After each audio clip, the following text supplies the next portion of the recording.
must make time to talk to your children. Understand their day.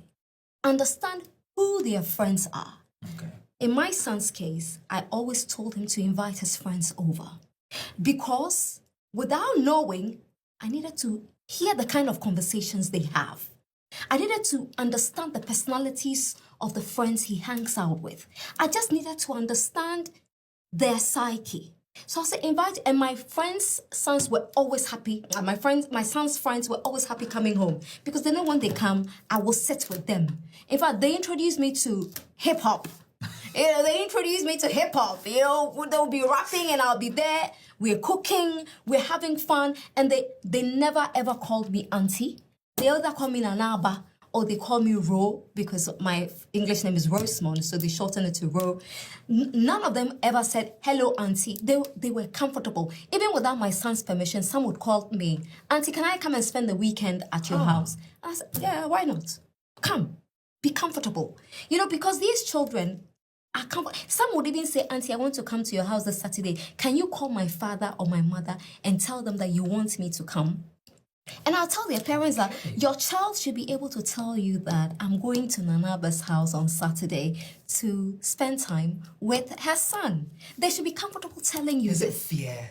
Do some parents put fear in the kids? Basically, fear and not being present.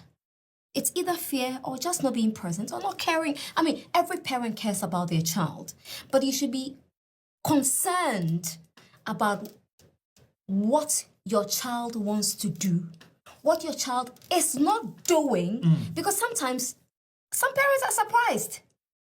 They get surprised. Their child will do something very wonderful and they are shocked that their child was able to do it.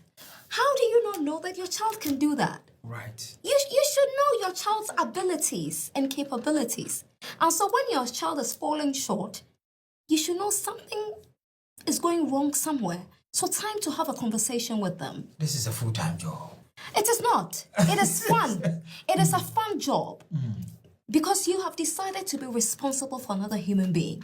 So your responsibility is not just financial. Your responsibility is financial, is emotional, it is mental.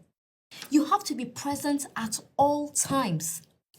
Your son, your daughter in her 18s, 19s, 20s should be able to tell you that, oh, there's this guy I'm talking to, or there's this girl I'm talking to. They should be able to tell you, all right? Because if your daughter is not comfortable, I have a friend's daughter, a girl. She's now 22 years old. When she was 18, she called me. She was upset. She was crying. Says she wants to come and see me. Immediately, I thought of calling her mother to tell her that your daughter wants to come and see me. Now, just when I was dialing her mom's number, she called back and said, auntie, please don't tell my mom that I'm coming to see you. And I thought, Anyway, so I called the mother. Indeed, I didn't tell her that your daughter was coming to, but I called them and said, is everything okay? How's your daughter? Oh yeah, she's at home. I left her at home. She was there watching TV. And I said, okay. So the girl came to see me. Guess what? This is an 18-year-old girl who had gone to try whatever she had to try with a boy. And as she was talking, I could just tell that conversation has not been had with her, about boys. She's not had that conversation. Now, she's scared because she thinks she's pregnant. She has not been spoken to about protection. But this conversation must be had with her parents. Parents must have this conversation with their children. So, did your parents have this conversation with you? Of course. I see. Of course. Of course they did. Of course they did. I knew the consequences.